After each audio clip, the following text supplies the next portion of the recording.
is staff only has the signature authority to go up to $100,000 on a change order. This change order is above that amount. It's $182,629.43. This addressed some what we call differing site conditions, unforeseen site conditions related to soil stability and drainage near the clear well number 2. Even with this change order, the aggregate change order amount on this project is at 1.7% of construction value. And it's just some necessary work that was not called out in the design documents. I stand ready for any questions. Ms. Oak? Again, this is more of a global question, but do you guys keep a scorecard on these design engineers? We've talked about formally doing that. I can say that it's one of those things that we're kind of overtasked and under-resourced. It would be nice to have.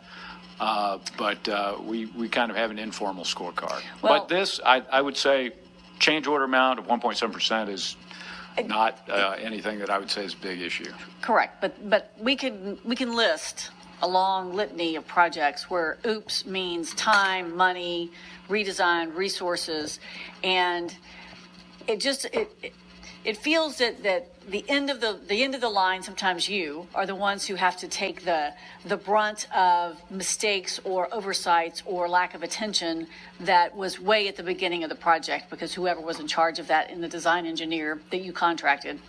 And I would, Ms. Rose, really like to begin to find a way to take note of that, because if we don't have enough, if people say, you don't have time to do it right, but you have time to do it twice, we don't have time to do it twice either.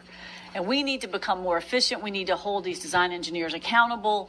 We need to make sure, and this, I'm taking this particular one, but it sounds like this was one that just when you got into it, it's what you found.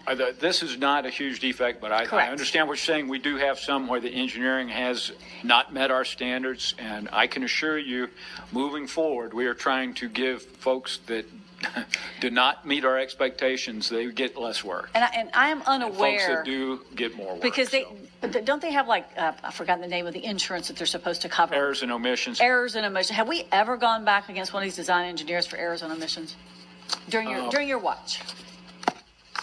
Well, we have had some discussions about potentially doing that on a couple of projects, yes. But there is a bit of a high bar to be able to make a legal claim on that. And understood, but at some point, we need to understand how do we get to that bar. And I don't think I don't think there's bad intent in this whole process. And intent at some point really causes us headaches and it causes us money. And we're trying to be good actors and we're trying to be good guys. But at some point, we're left holding a really expensive bag.